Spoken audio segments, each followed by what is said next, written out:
Hello everyone, welcome to my channel economics by P R Singh.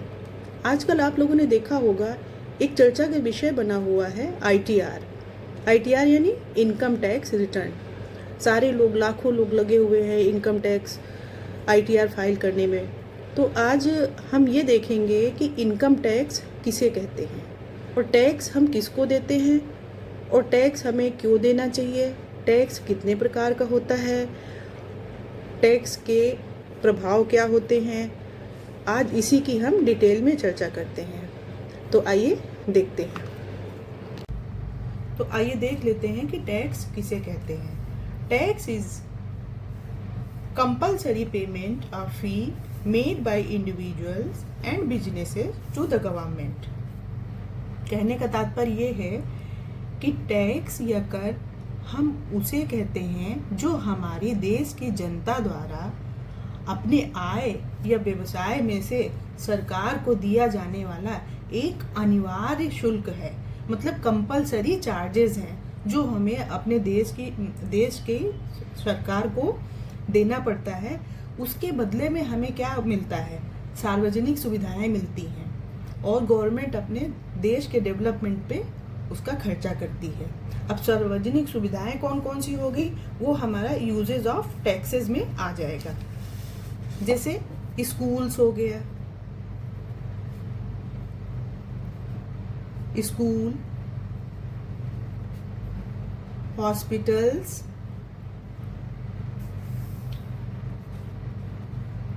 Park, defence and mid day meal and कुछ, जैसे आप ये मान लीजिए जो वृद्धा पेंशन होती है वो भी गवर्नमेंट अपनी पॉकेट से नहीं देती है। कैसे देती है? वृद्धा पेंशन वो भी गवर्नमेंट जो देश के नागरिकों से टैक्स कलेक्ट करती है उन्हीं में से ये सारी सुविधाएं दी जाती है। ऐसे बहुत सारी स्कीम्स चल रही होती हैं। देश गवर्नमेंट ने कुछ कन्याओं के लिए स्कीम्स बनाई हुई हैं। बेटी पढ़ाओ बेटी बचाओ के अंतर्गत भी कुछ स्कीम्स आती हैं। ये सारी सब आती स्कीम्स हमारी सब टैक्स के अंदर आती है। हाईवे बना रही होती है, इन सब पे जो खर्च आता है तो जो हमसे गवर्नमेंट टैक्स लेती है उसी को इन पे खर्च करती है। अब आप देख लेते हैं, आइए, कि टाइप्स ऑफ टैक्सेस, मतलब टैक्स कितने प्रकार का होता है। तो मेनली टैक्स दो ही प्रकार के होते हैं। एक होता है direct tax, one is direct tax and indirect tax. इसको प्रत्यक्ष कर बोलते हैं डायरेक्ट टैक्स को, एंड इनडायरेक्ट टैक्स को अप्रत्यक्ष कर कहा जाता है। अब सबसे पहले हम देख लेते हैं कि डायरेक्ट टैक्स किसे कहते हैं। अ direct tax is a tax that is paid directly to the government by the person or businesses। मतलब डायरेक्ट टैक्स वो टैक्स होता है जब जिसका आधार इनकम होता है, उसे हम डायरेक्ट टैक्स कहते हैं। तो आइए थोड़ा लिख भी लेते हैं, आप लोग भी लिख लीजिए कि प्रत्यक्ष कर का आधार इनकम होता है, उसे हम डायरेक्ट टैक्स कहते हैं। इनकम होता है जिसे हम डायरेक्ट टैक्स कहते हैं। इसमें फिक्स डिपॉजिट, आप फिक्स डिपॉजिट के फिक्स डिपॉजिट के अगेंस्ट टैक्स, एंड प्रॉपर्टी के अगेंस्ट टैक्स, एंड कुछ हेरिटेज उस पर टैक्स लगता है, एंड गिफ्ट वगैरह हो गए उन पे टैक्स लगता है। इसे हम डायरेक्ट टैक्स में लाते हैं। तो कहने का तात्पर्य ये है कि डायरेक्ट टैक्स वो होता है जो इसका आधार जो क्या होता है, इसका आधार होता है इनकम, और डायरेक्ट पर्सन पे लगाया जाता है जिसे वो पे करता है। आइए अब देख लेते हैं कि इनडायरेक्ट टैक्स किसे कहते हैं। इनडायरेक्ट टैक्स यानी अप्रत्यक्ष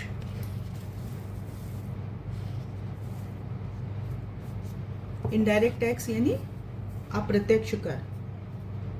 लिख लेते हैं इसको एक बार, अप्रत्यक्ष कर, ठीक है। An indirect tax is a tax that is collected through the price of goods and services. तो इनडायरेक्ट टैक्स या अप्रत्यक्ष कर हम उसे कहते हैं जिसका आधार क्या होता है, गुड और सर्विसेज होते हैं, गुड्स और सर्विसेज होते हैं। तो डायरेक्ट टैक्स का आधार गुड्स और सर्विसेज को बनाया जाता है। इसको लिख भी लेते हैं, डायरेक्ट टैक्स का आधार गुड्स एंड सर्विसेज होता है। इसमें एग्जाम्पल के तौर पे ले लेते हैं, जैसे कि लैपटॉप हो गया, मोबाइल हो गया, ऑनलाइन क्लासेस हो गई, डॉक्टर की फी हो गई, डॉक्टर की फी हो गई। ये सब हमारी इनडायरेक्ट टैक्सेस होते हैं। और गुड्स एंड सर्विसेज में बिस्किट ले लीजिए,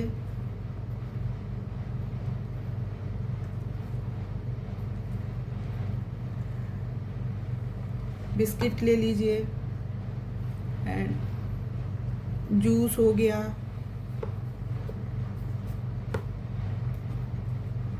पेन हो गया, कॉपी हो गया, ये सब क्या है, ये सब इनडायरेक्ट टैक्सेस हो गए हैं। क्योंकि गवर्नमेंट क्या करती, इसमें सेलर जो है बायर से टैक्स ले लेता है और गवर्नमेंट को देता है। मान लीजिए आपने 10 रुपए का पैकेट एक पार्ले जी का लिया, ठीक है, तो पार्ले जी के 10 रुपए के पैकेट में टैक्स भी जुड़ा हुआ है, जीएसटी भी लगा हुआ है। तो इनडायरेक्ट, मोस्टली इनडायरेक्ट टैक्स में क्या आता है, GST, goods and services tax, इसी को बोलते हैं, गुड एंड सर्विसेज टैक्स को ही बोलते हैं जीएसटी। तो जो हम जीएसटी पे करते हैं, बिस्किट के माध्यम से सेलर ने हमसे जीएसटी ले लिया और वो कहाँ चला गया, गवर्नमेंट के पास, ठीक है। तो जीएसटी लिया किसने, सेलर ने, ठीक है, कहाँ गया, गवर्नमेंट के पास। ये सारा क्या हो गया, इनडायरेक्ट टैक्स हो गया। इसमें इनडायरेक्ट टैक्स में देखिए एग्जाम्पल पे भी मैंने दिया, गुड एंड सर्विसेज हो गया, कस्टम ड्यूटी भी हो गया, एक्साइज ड्यूटी, ये सारे हमारे जो है इनडायरेक्ट टैक्स होते हैं जो गवर्नमेंट के पास जाते हैं। अब हमारे इकोनॉमिक्स हैं जेएस मिल, उन्होंने टैक्स को 3 प्रकार का बताया है, मतलब 3 टाइप्स ऑफ टैक्सेस उन्होंने बताए हैं।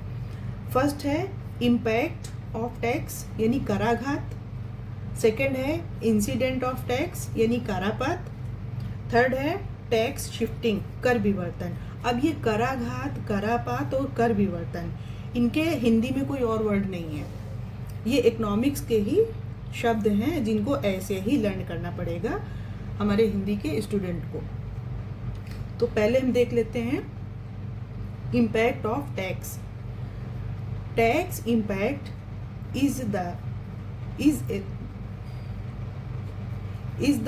first or immediate burden of a tax on the person who is required to pay it. एक बार फिर देखते हैं.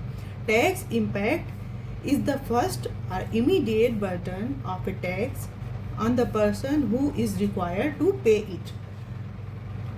मतलब कहने का ये है, इसको हिंदी में भी लिख लेते हैं एक बार. फर्स्ट एंड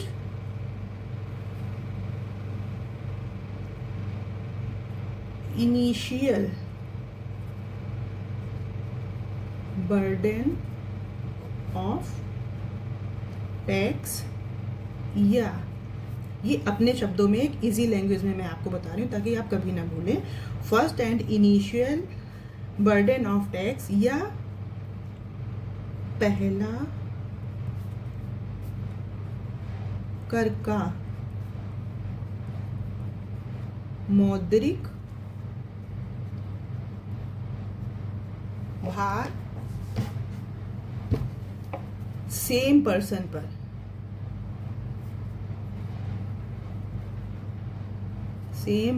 पर डायरेक्ट पड़ता है.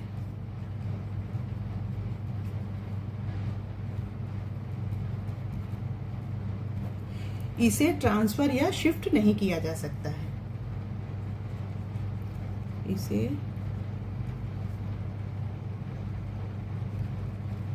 ट्रांसफर या शिफ्ट नहीं किया जा सकता है. किस पे? किसी और पर्सन पे, क्योंकि टैक्स की बात हो रही है और पर्सन की बात हो रही है, तो किसी और पर्सन पे इसे हम ट्रांसफर नहीं कर सकते हैं. इसे इम्पैक्ट ऑफ टैक्स कहते हैं. तो कराघात किसे कहते हैं?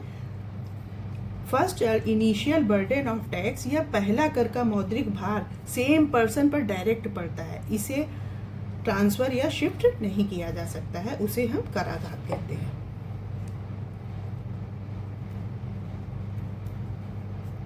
कराघात कहते हैं. अब आइए देखते हैं, हम जीएस मिल जी ने सेकेंड क्या बताया? इंसिडेंट ऑफ टैक्स, यानी करापात. क्योंकि ये कराघात, करापात और कर विवर्तन में बहुत कंफ्यूजन रहता है, जो समझ में नहीं आता है, लेकिन अब आप लोग नहीं भूलेंगे कभी भी.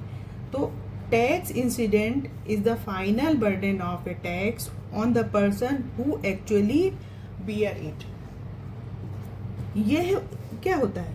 इसको सिंपल लैंग्वेज में समझते हैं. यह कर का अंतिम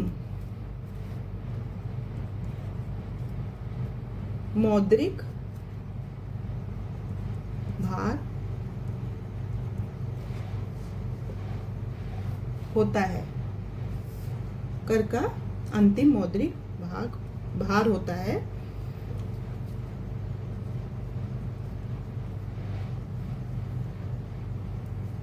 जिसे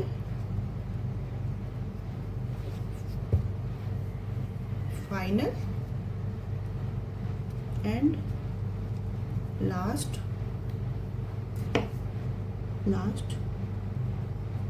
मनी बर्डन ऑफ टैक्स कहा जाता है. आपको ये लाइन ध्यान रखना है, यह कर का अंतिम मौद्रिक भार होता है जिसे final and last burden of tax कहा जाता है. क्योंकि इंसिडेंट है, करापात है, और ये ट्रांसफरेबल है. जगह नहीं, मैं थोड़ा सा लिख रही हूँ. ये trans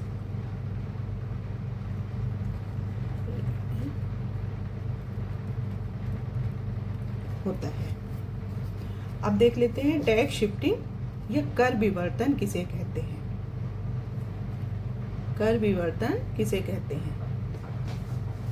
tax shifting is the process of transferring the burden of tax from one person to another.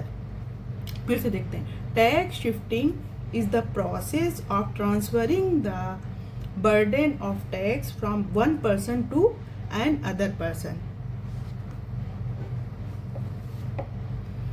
मतलब कराघात और करापात के बीच का जो प्रोसेस होता है उस प्रोसेस को ही कहते हैं टैक्स शिफ्टिंग या कर विवर्तन.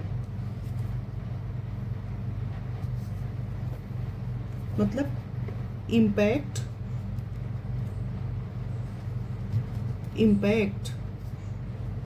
एंड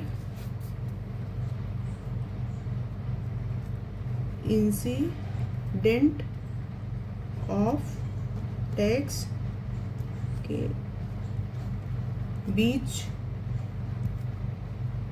जो प्रोसेस होता है, बीच का जो प्रोसेस होता है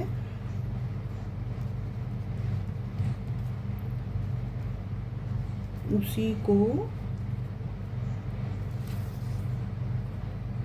कर विवर्तन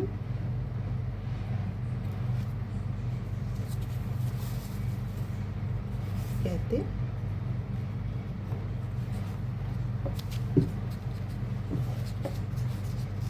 सिंपल शब्दों में समझिए कि टैक्स शिफ्टिंग देखो सिंपल वर्ड लग रहा है, लेकिन कर विवर्तन कंफ्यूजन लगता है कि कर विवर्तन क्या है.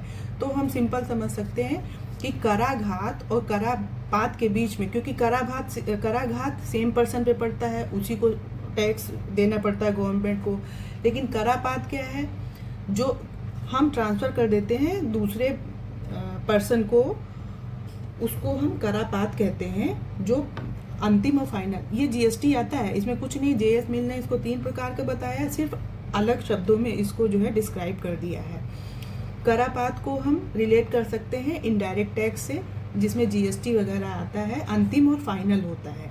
मान लीजिए कोई आपने सामान खरीदा मार्केट में, सेलर ने आपको सेल किया, आपने खरीद लिया, वो फाइनल हो गया बर्डन. तो कराघात और करापात के बीच का जो प्रोसेस होता है, जिसके थ्रू हम शिफ्ट कर रहे होते हैं दूसरे के ऊपर टैक्स को, उसी प्रोसेस को हम बोलते हैं कर विवर्तन. आई होप आप लोग बहुत अच्छे से समझ गए होंगे.